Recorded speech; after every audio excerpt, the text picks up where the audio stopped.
So the question of masks, face masks, has been at the center of our conversation about how to respond to coronavirus for a couple months now.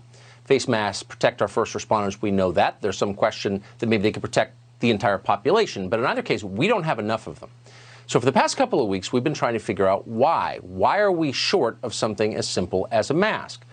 Well, today, about 2 hours ago, actually, I had a phone conversation with someone who's trying to get masks for his state, the state of Florida. That conversation was so compelling and so upsetting that at the last minute we scrapped our original plans for tonight's show and we moved this interview to the top. That person is Jared Moskowitz. He's the director of the Florida Division of Emergency Management, and we're happy to have him on tonight. Jared, thanks so much for coming on.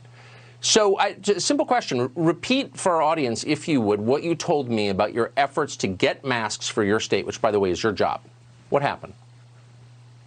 Yeah, no, thanks, Tucker. I appreciate you having me on. I appreciate you featuring this story. It's important for all the healthcare workers and nurses and doctors and first responders on the front line. Now, listen, for the last several weeks, we've had like a boiler room in our EOC chasing down 3M authorized distributors, brokers, supposedly representing that they sell N95 masks only to get to warehouses that are completely empty, being told that our shipments are on cargo planes and the flights don't even appear on FlightAware.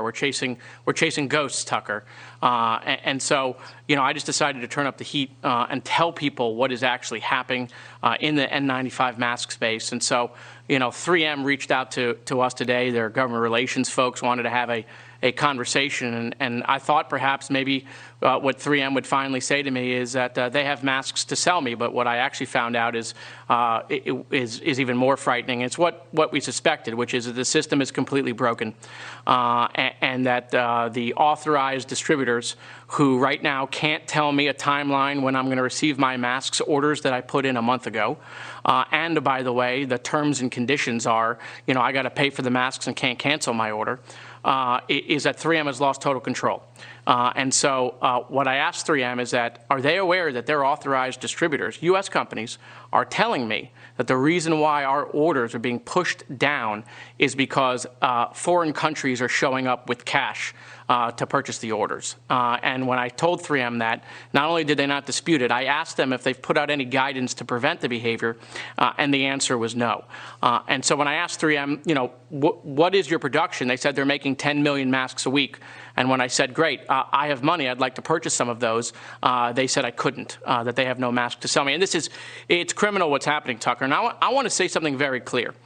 This is not about the workers in the factories at 3M who are working 24 hours a day to try to create this life-saving PPE. This is about the executives who decided not to put America first, and it's going to have devastating consequences. So I just want to encapsulate what you said, because I just want this to sink in for the audience. You try to get an answer. You're in charge of procuring these for the first responders in Florida. You're not some guy off the street. You're a government official trying to help a state that is becoming one of the centers of the outbreak, Florida. And you basically got the runaround. So you went after 3M on Twitter, and they responded. And people noticed it, and they responded. And you said, why can't I get it? And they basically said, we have no control. Our dealers are selling some of these masks to foreign countries because they got there first or they're paying cash. And you said, well, shouldn't you tell your distributors to make a priority for America, for the states, for the local governments, for first responders, physicians, nurses, EMTs? And they said, no, we haven't done that. Is that a fair summary? Yeah, not only is that a fair summary, it's exactly what's happening. It's why Governor DeSantis said the other day it's shady as hell, because that's exactly what it is. I mean, 3M is an ice cream store that doesn't sell ice cream, apparently. I mean, since when do we have a U.S. company who sells masks and I try to offer them money and they won't sell them to me? That, you know, I have to go through their authorized distributors, and their only excuse is that they don't have a perfect system. Well, that's great that they don't have a perfect system, and that, you know, I'm relegated to making deals with brokers at cost that are 10 and sometimes 20 times the actual cost of these masks, which, you know what, at the end of the day, Tucker, regardless of the cost at this point, getting the mask is the most important thing at the moment. We can't even get them because, like I said, I mean, we get to these warehouses. The rub is, you represent Florida, and if they had said to you, look, I'm sorry, Michigan got there first, or California is on the list, or New York has a massive outbreak right now, and they need these masks, I think everyone would understand that. But you learned that these masks are literally being sold to foreign countries in the middle of a pandemic from which we are suffering profoundly. And I guess Michael Roman, who's the CEO of this company, who's doing a star turn on TV, I notice, never told the distributors that this country comes first. That's just bizarre to me. It's shocking to me. Yeah, and the funny thing is that is not a rumor. That's not something that was suggested. The 3M authorized distributors, which there are only about 20 of those companies, 3M lists them on their website. Though the 3M authorized distributors are telling me this. They're specifically saying, listen, we're sorry that your order got pushed down, but there are folks showing up to the factories. There are folks showing up to us, calling us, paying cash. And when I said, what do you mean there are folks? They said, well, listen, there are foreign countries that do business differently. They're showing up with cash.